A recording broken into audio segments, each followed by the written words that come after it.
Frank Stotts of the Risen Christ, on the Finance Committee. We just completed what you call the good faith effort over the last 2 years. And we accomplished approximately what you're suggesting would be appropriate for a parish our size. I can't imagine that we're going to do this again. I'm going to have to leave the parish. I can't face people. We had one-on-one meetings with every family in the parish. We went through this whole process. To ask us to go through it again is crazy. It's not going to work for us. So what you're saying is you're actually in the redemption period of your own campaign. Yep. That you have gone through. Yep. That would be a petition to the PAC. In some cases, it's better to delay a little bit longer than Block 2 on moving forward with this. Our campaign isn't based on one-on-one solicitation. It's a little bit different when it comes down to it. But the issue is the same. The issue Many is of the don't parishes, continue. including ours, have difficulty making their mortgage payments. We've been working on, increasing the funding that we have to make the parish operable. We've cut back the budget. We've done all of the things that we need to do to be fiscally responsible. Mm-hmm. I can't envision participating in this kind of activity over the next several years. I can't see it. And that's, as we said, there's parishes who are in the same situation that you are. I know there are. And it's an individual case by case where we work with you and your leadership to find out what is and is not going to work, and then we go to the PAC to discuss with them what would be the best option with your parish. That's not a question I can answer for you tonight. I know, but I want you to get a sense of, there's a lot of that feeling within, because I talked to the other finance council in the Deanery, and I have a sense of how they feel about things. Okay. This is going to be a difficult sell. And in some parishes, are they in the same situation you are? Other parishes Similar, yeah. are not there. So that's why it has to be an individual discussion over what's happening. But we're hearing that those situations exist. We know. We encountered them through the study. But it sounds like that we don't have much of an option. We have to do what we're told to do. There's two options in running the campaign. As we said, petitions to what would be those options, what would be the goal, how it's executed in your parish, are heard by the PAC, and they make a decision based on your individual situation.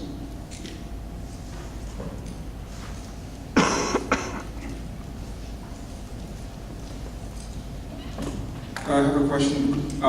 Some of the parishes where the Idaho Catholic appeal, they're not able to make their goal. Most of the parishes, as you look at the percentages, most of them are not 100%. So this incentive of actually, if you raise more than you go for the Idaho Catholic appeal, it's not realistic for some of the parishes because they don't even make it to 100%. So that's one factor in with the Idaho Catholic appeal, asking for more money on top of that. And then the other factor is that some of the parishes are paying off their debt on other campaigns. There's actually campaigns that are still going on, and they have been going on for a number of years, and they're still trying to pay off the debt for those campaigns that are not finished yet. So this incentive of 40 to 60%, I don't know if that's an incentive that is realistic based on the returns of the Idaho Catholic appeal. So the financial burden for a parish that is in that situation, that is not making the Idaho Catholic appeal and is paying off still the campaign from previous years, that's difficult for them to enter into this campaign. Well, the idea is to enter into the good faith effort with it. I've been doing this for a long time, I've never seen a parish not hit at least what would be the annual appeal portion of this goal. Because now instead of 1 year, there's 4 years that this is paid off over, okay? If a parish and its leadership enters into it in a good faith effort, works with the director, does what they can to get the information out there, and the response is, we don't hit goal, that's a reality. Some parishes are not going to hit goal. Every parish won't go over goal. But as long as you're following the plan and working with your director, that's all that's required.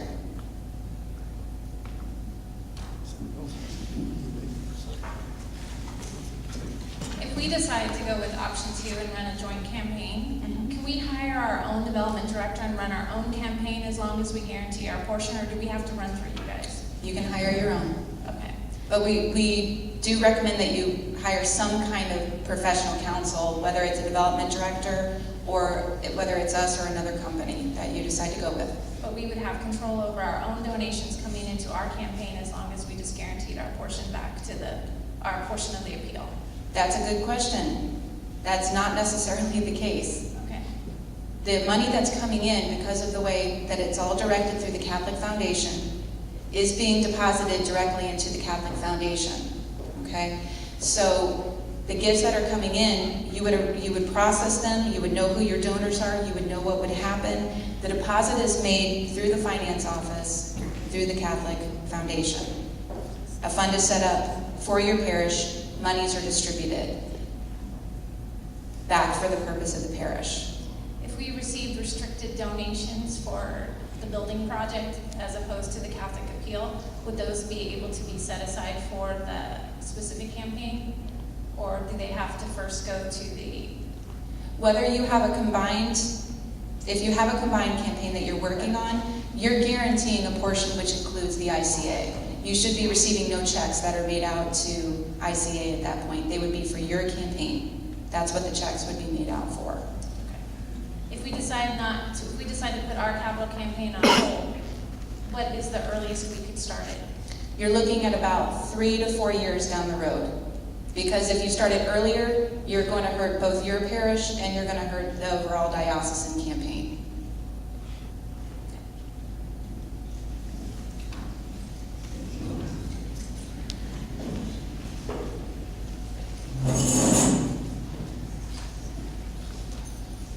Hi, Father Ben from Our Lady of Good Counsel, Mountain Home. 2 questions. One, is it much like the Idaho Catholic Appeal where there is a goal amount per parish, per station, and per mission? That's a great question. Great question. Right now, the way that it works is, yes, you would have individual goals. The decision of the pastor in working with your council is whether it is better to attack that goal as a group effort so that all of your goals are combined, all of your people are working together, you have one set of leadership that you're working with on the campaign, or to maintain separate volunteer bases, separate goals, separate projects that are being worked on. That's something that you work out individually with your campaign council staff and your parish leadership. Second question, I'm sure that there's a decrease in general collection during these 4 years. Is there any sort of, with your experience, an idea of average percentage drop in general collection, more of a rural setting versus an urban setting? That also is a very good question. Our top priority in this campaign is to make sure that not one of your parishioners lowers the amount that they're giving to your offertory. They're not, in essence, robbing from Peter to pay Paul. That does no good for the diocese, it does no good for your parish. We have seen a flat line from one year to the next on general offertory income. There's not a great increase, there's not a great decrease. It remains about the same through the collection period because we make sure that that is an ongoing, consistent message through the course. We don't see a big drop in offertory income. What we do see is about 2 years after the campaign, offertory income comes back up and it can continue to grow because we're discussing things like sacrificial giving, the needs of the church, and the needs of the parish at the same time, and people are becoming more aware of what's going on out in the parish.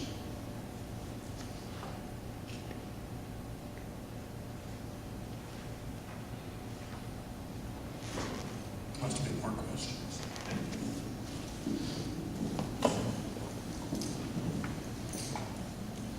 Of the 2 periods that you talk about, spring and fall, there are parishes where there is movement of people going to other regions.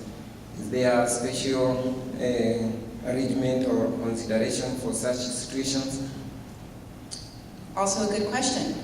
What we're trying to do is, with the parishes that have a swing in population due to seasonal time changes, is even though there's a general time frame of fall and a general time frame of spring, for those parishes whose people come back in the spring, we're trying to push their activity towards the end and continue some of the effort into the summer. For those who see that fluctuation in fall, then we try to gear it towards the beginning so that we take care of the education process before they leave.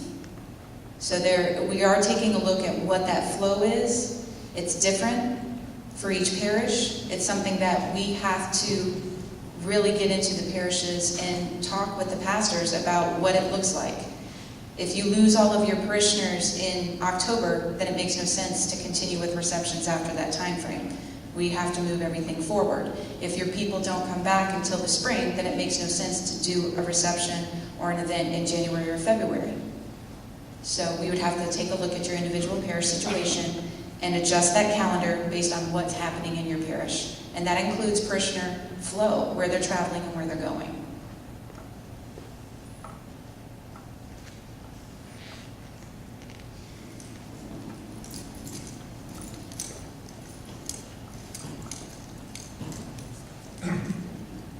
Can you tell us a little bit about your company, the number of campaigns you've run over the last 5 to 10 years, and give us some of your expectations as to how successful you're going to be? Guidance in Giving has been in business for 15 years as a company now. The founders of the company are Catholic. They worked for another organization and decided that they wanted to focus in on Catholic fundraising and what was going on, and they separated as their own company 15 years ago. Over the course of the 15 years, we have run diocesan campaigns in Houston, Galveston, of which they raised $100 million on a goal of 80. We ran the campaigns in St. Petersburg, Florida, which is where I came on board with Guidance in Giving. That was a $50 million campaign. They raised 62. In Jacksonville, where they hit their target goal of 45. We most recently have run campaigns in Montana. We're running one in Raleigh right now for the cathedral. We have also run in Victoria, Texas, Fort Worth, Texas. All of those campaigns over the course of the years have come in above what their goal was, including diocesan campaigns that have run in what would be termed recession timeframes, such as Fort Worth and such as Lexington, which just took place within the last year and a half. Fort Worth actually had delayed their campaign because in 2009 we had the downward trend. Bishop wanted to pull back and wait just a little bit. They did do the pullback, and then they came back the next year and ran it. They had asked for $40 million. They're at $53 million right now. Our expectation for the diocese, as we had talked about, would be you've got some parishes that are going to go over goal. You've got some parishes that are going to try really hard, and they're going to do really well, and they're not going to hit goal. And you also have a commitment from your bishop to run what would be a lead gift phase of this campaign, where challenges and communication are made individually with some families, some corporations in the different communities who can consider gifts that are higher, and that can offset for some folks who can't, who can only give lower. 15 million is one times your offertory, your total offertory for this diocese, and it's very doable. Will we see 20 million? We're not sure, because we don't have a diocesan database at this time to take a look at ongoing diocesan giving patterns. Is it possible? It's possible. But I would predict more at hitting goal or hitting $1 or $2 million over goal.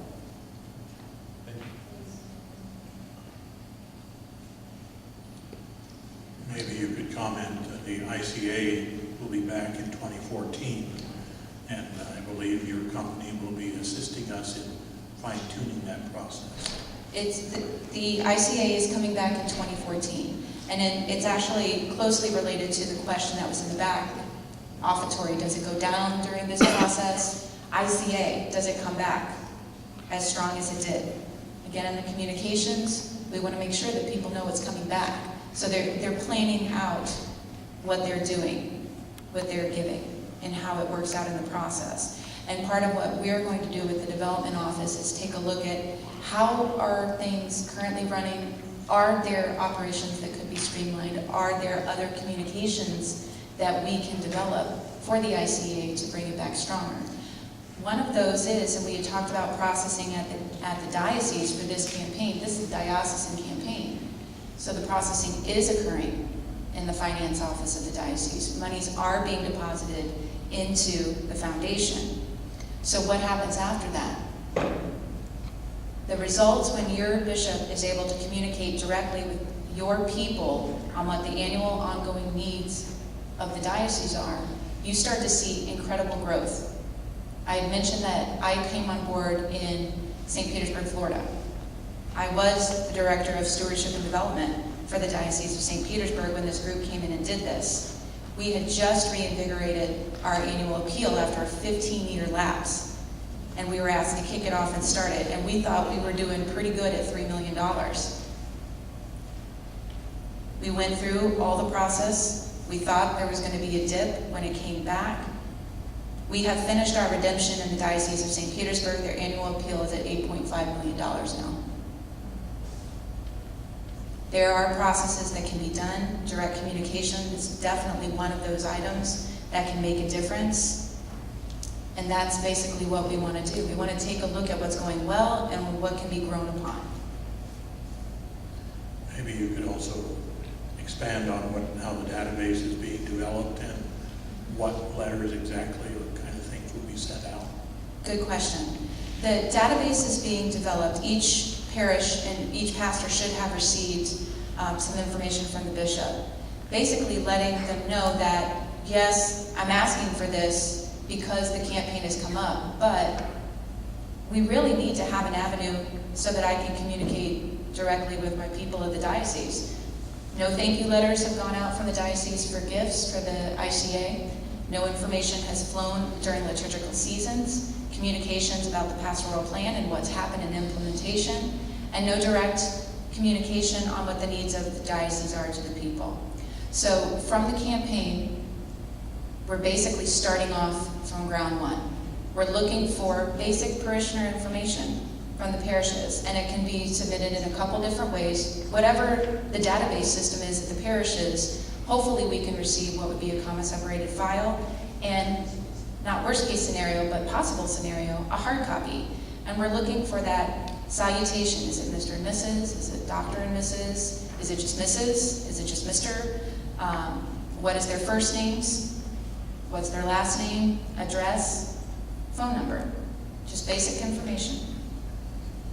Throughout the course of the campaign, when we first start, the communications are going to be coming from the parish. They're not going to be coming from the diocese until we get to the commitment time frame, and those families who don't come to a reception will receive a direct communication from the bishop with information about the campaign, an invitation to join in, and a pledge card. That's the plan for what we're doing with the campaign. After the information is collected at the end of the campaign, we'll do one roundup mailing to everybody. If any of your parishioners ask to not receive solicitation, they will not receive solicitation. If any of your parishioners ask for specific information to come at different times, maybe later, a circumstance has come up for them, they want information later, they'll receive that information later. All of that is agreed upon. That list will not be accessed for anyone, by anyone, except for through the bishop's office. It's his list. It doesn't belong to the campaign. It doesn't belong to the appeal. It's the bishop's list of the parishioners in this diocese.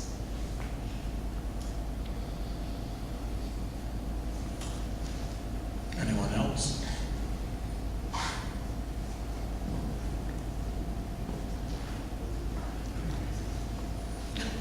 Steve, come on, I get one more.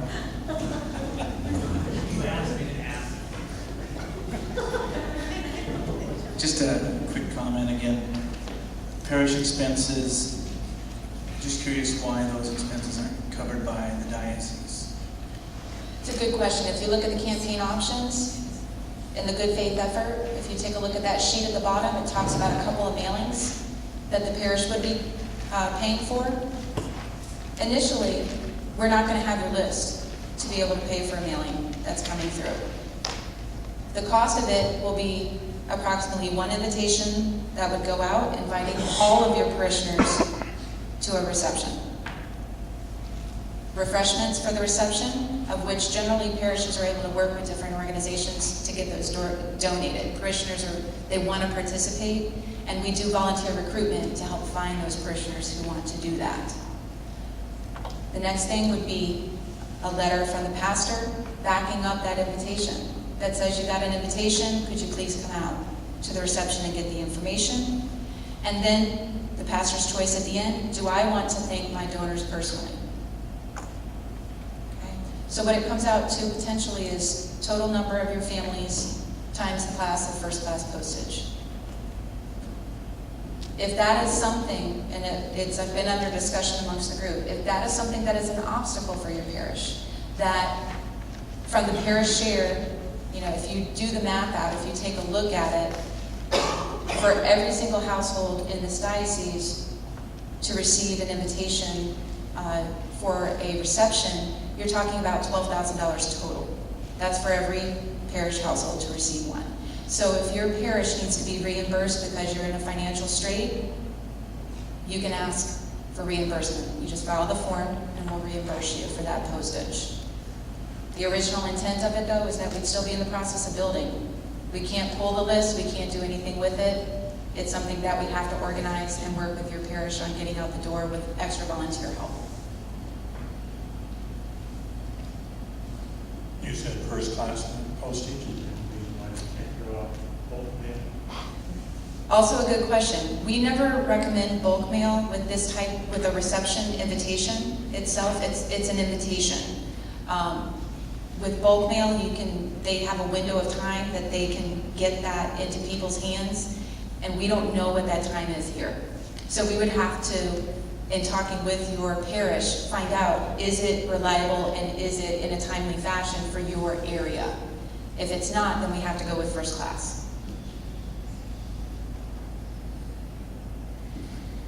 I can say for here, Our Lady of the Rosary, bulk mail is normally delivered the next day. Then for Our Lady, it can go, I would say bulk mail with a what I call a fake stamp. It's a not-for-profit stamp that's on there, if possible.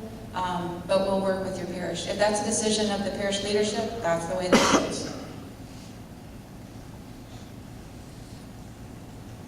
Anyone else?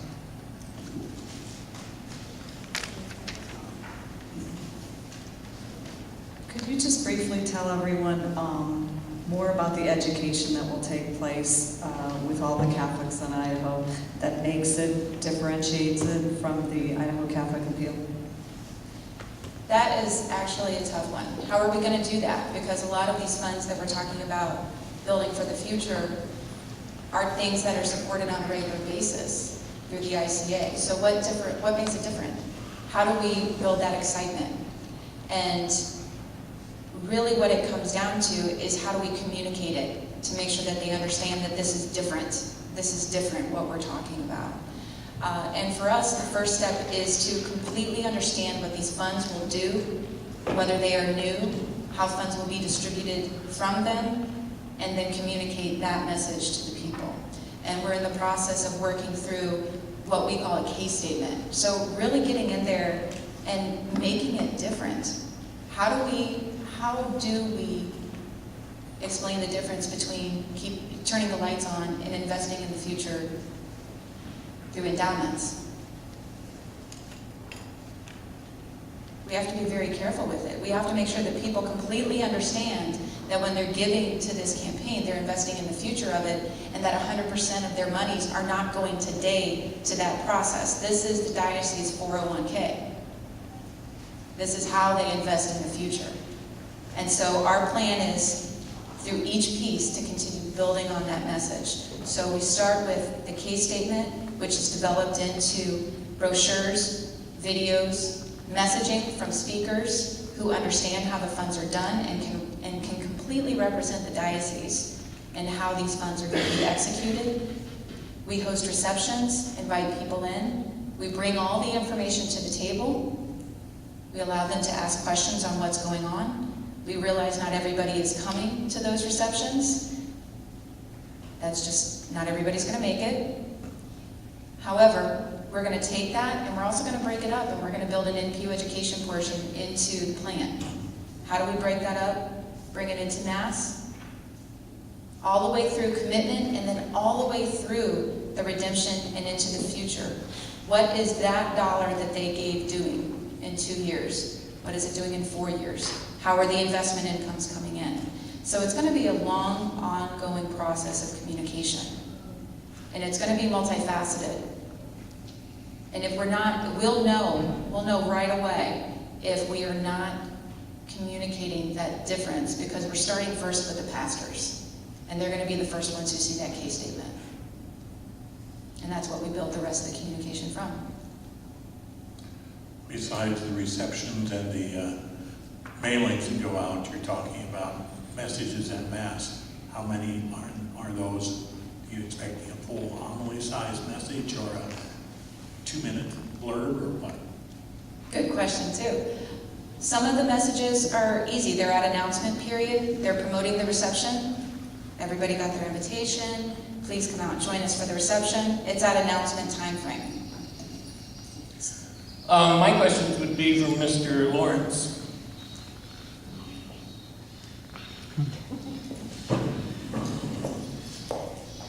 Part of what she's been saying is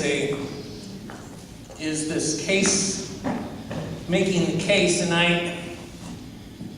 just a couple of questions. One is, what percentage of the dioceses in this country do not have an external debt? And do we have an external debt? Do we have external debt? If you're saying, do we have... Like, Tucson a couple of years ago owed 47 million or something. So. Well, in the financial statements that are done is, do we have a line of credit? At the end of the year, yes, we did. Now, I'm proud to say that it was paid off. If you looked at what we have done in the past is, we also had a pension liability. We are paying down on that too. What we had for a pension liability at the end of last year was $1.5 million. Right now, we've paid off that portion of it. 2 years ago, we had a line of credit that was $6 million. Last year, it was $3.4 million. Like I said, as of right now, it is now 0. So one of the things we're looking at the diocese level is making sure that we're fiscal responsible for exactly what we're doing. So does that answer your question? Yeah, in other words, we do not have what many dioceses have as an external debt. You also, you list here in this, you list investment income of $1.3 million. What's the size of the portfolio that the diocese has if the income from it is 1.3? Well, what we have is we have, not only do we have funds that are in the ICF, but we also have general funds that we have too as well. So if you look at the total portfolio that we have, it's in the, I believe, the $25 million range. That we have $14 million that's in the ICF, and then we have approximately $7 to $10 million in general investments as of the end of the year. Well, the ICF monies, the income from that shouldn't be listed under revenue in support of the diocese, should it? That is correct. Tell it, let me get the...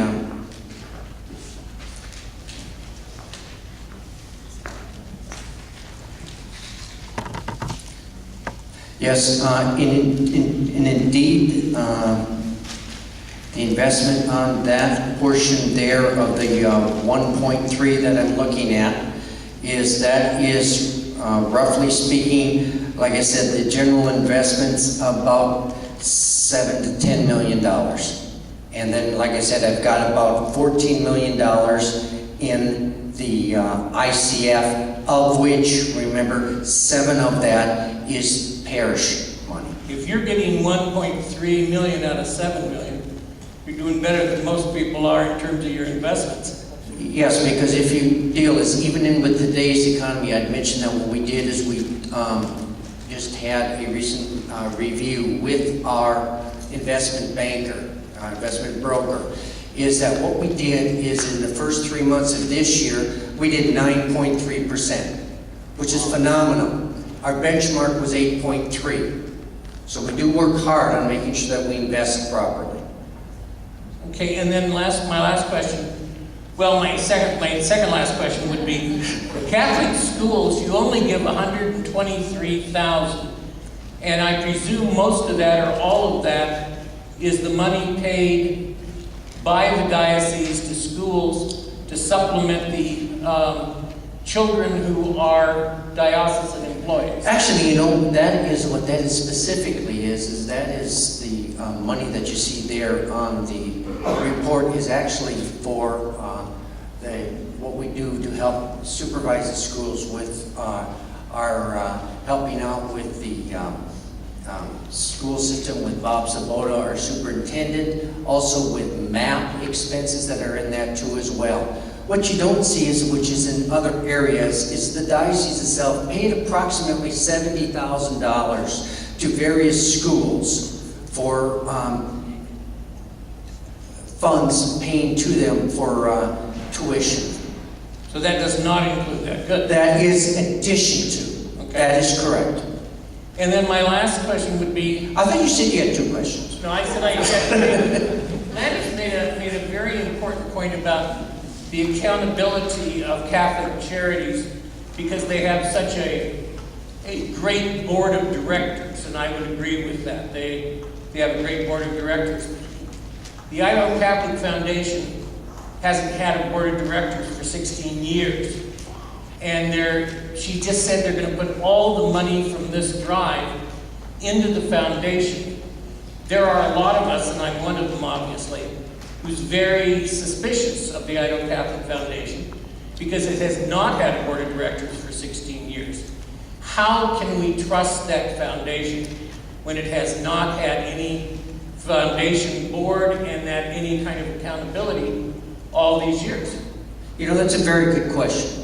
There's a couple of things you have to think about. Is number one is what she had mentioned, Adrian has mentioned, is that we're going to the different deaneries to find the correct people to help rebuild the confidence in that foundation. Number 2 thing to think about too is do remember is it's not like it's been sitting out there doing nothing. Is part of the investments has been looked at, and that part of the deal is it has been looked at by professional managers. And also is each one of the funds that have been part of that is each individual fund is run under certain guidelines. For example, we mentioned in there earlier that I mentioned of those 13 of them are parish funds and school funds. The Idaho Catholic Foundation really doesn't control those at all. It's the individual schools and parishes that decide what to do with those funds. What the Idaho Catholic Foundation does is helps with the stewardship to invest in that. Does that answer your question? So we talked about that that what we're going to do is we're going to build the board with going out to the different deaneries to be able to create that so that we have an active person an active board that's part of it, and also to know that hey, in the past those funds haven't been sitting there not doing anything. We have been investing them properly. They're still there. They were there yesterday. They're there today. They will be there tomorrow. Thank you. Annual audit. Chuck, annual audit. Oh, yes, and that's true. And the other thing is, do remember, there is an annual audit on that where they do check everything to make sure that it does have the proper accounting controls, that it's being done properly, that things are, as we say, above board and transparent. Thank you. And thank each and every one of you. It is 8:30, so we promised 10. We're right about now. So, thank you for being here. If you have any other individual questions, want to address any of the panelists, please do so afterwards. There are some goodies left. If you'd like to have a little something on your way. Thank you.